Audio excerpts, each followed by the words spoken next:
This week I've been talking about relationships, and I want to talk about, I think, one of the greatest hindrances to our relationships, and that is a spirit of unforgiveness. And for the next few days, I just want to talk to you about how you can experience forgiveness and reconciliation in your relationships. Because this is what I know about all of our relationships, is that there is going to come a time in which we are going to hurt someone or someone is going to hurt us, and it's going to require us to either forgive or to be forgiven. And so today and the rest of the week, I just want to give you some practical steps so that you can experience forgiveness. And step number one is to initiate forgiveness. Jesus talked about this in Matthew chapter 5, beginning in verse 23. He said, "If therefore you are presenting your offering at the altar and there remember that your brother has something against you, leave your offering there before the altar and go your way.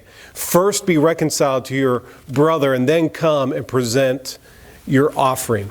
You see, Jesus tells us, he says, when you are there and you realize that there is something that is between you and another person, that you need to go and take the first step. You need to initiate forgiveness, because unforgiveness is a debt in our lives.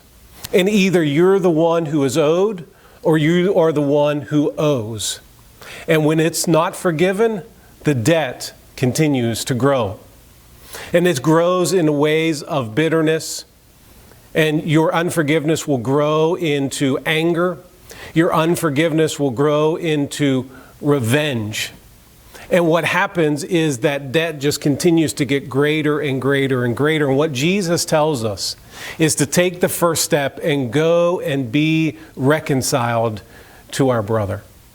I heard a story about a truck driver who stopped at a diner and he was having his meal, and in walked several rough and tumble guys, and they walked over and they just started to irritate him, and they picked up his fries off his plate and threw them in his face, and they poured his drink out onto the counter, and they just continued to irritate him. However, the truck driver didn't say a word. He paid his bill, he got up and he left, and as he was leaving, these guys said to the waitress, "Oh, he's not much of a man, he didn't stand up for himself." And all of a sudden the waitress said, "Well, he's not much of a truck driver either, because I think he backed over your motorcycles."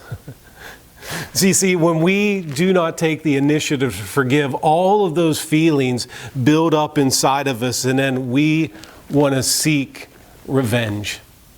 Listen, unforgiveness is not just something you can ignore. It's not something that you can sweep under the rug. What Jesus tells us, if you are there and you're offering your sacrifice, he said, and there you remember your brother has something against you, he says you take the initiative and go and make it right. So I want to encourage you today, think about that relationship that needs to be restored. Think about that friendship that you're still currently living in unforgiveness. And I want you today to take the bold step and initiate forgiveness in your relationship.